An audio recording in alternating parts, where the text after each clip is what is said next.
সম্মানিত উপস্থিতি, আপনারা দেখেছেন পাড়ায় মহল্লায় আমাদের মায়েরা নির্বাচনের জন্য যখন ক্যাম্পেইনে বেরোচ্ছে তখনই একটি দল তাদের পরিবারে যারা সদস্য রয়েছে এবং তাদের রাজনৈতিক কর্মীদের তাদের পিছনে লেলিয়ে দিচ্ছে। আপনারা বক্তব্য রাখছেন জামাত ইসলাম এবং ইসলামী ছাত্র শিবিরকে নাকি গত 17 বছর দেখেননি। আমরা বলতে চাই গত 17 বছর ওই জুম মিটিং আর অনলাইন মিটিং এর মাধ্যমে আপনি তো আপনার নেতাকেই চিনেন না, আমাদের কিভাবে চিনবেন? আমরা ছোটবেলায় একটা গল্প পড়েছিলাম, সিংহ এবং ইঁদুরের গল্প, আপনারাও হয়তো পড়েছেন, যে ঘুমন্ত সিংহকে মাঝে মাঝে ইঁদুর এসে একটু কানের মধ্যে চুলকানি দেয়, একটু ট্রাই করে যে সিংহের ঘুম ভাঙা যায় কিনা। আমরা জানি আপনাদের দলের মহাসচিব বক্তব্য দিয়েছেন এই নির্বাচন বন্ধ হতে দেওয়া যাবে না। আমরা বলতে চাই আমরা নির্বাচন হোক, সুষ্ঠু নির্বাচন হোক, সেটার জন্যই কাজ করছি।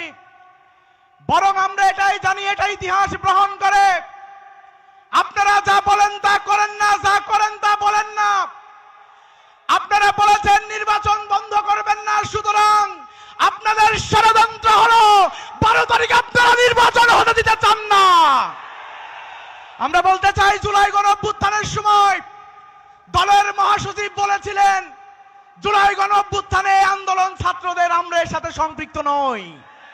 কিন্তু আমরা দেখলাম জুলাই গণঅভ্যুত্থান যখন সফল হলো, ছাত্র জনতা জীবন দিল, তখন আপনারা উঠে পড়ে লেগেছেন এই আন্দোলন নাকি আপনার দল এবং কর্মীরা করেছে।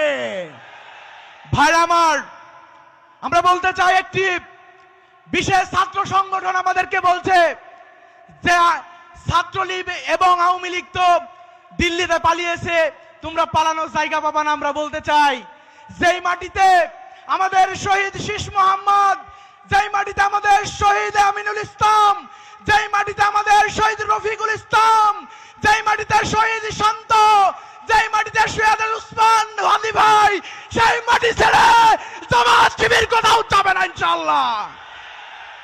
কোথায় কোথায় বলেন 12 তারিখ, 12 তারিখে কি? আমরা মনে করি 12 তারিখে সুষ্ঠু একটি নির্বাচন হবে। যারা মনে করছেন 12 তারিখের নির্বাচন, এই নির্বাচনের মাধ্যমে ভোট ইঞ্জিনিয়ারিং করে ক্ষমতায় আসবেন, যারা মনে করছেন ভোট কেন্দ্র দখল করে ক্ষমতায় আসবেন, তাদের উদ্দেশ্যে বলতে চাই গত 17 বছর এক প্রতিকূল পরিস্থিতিতে আমরা টিকেছিলাম। আমরা মনে করি যদি বাঁশের লাঠি নিয়ে কেন্দ্রে অবস্থান করতে হয়, জনতা সেটাই করবে, ভোট চোরকে ভোট চুরি করতে দিবে না। ভাই আমার, পরিশেষে বলতে চাই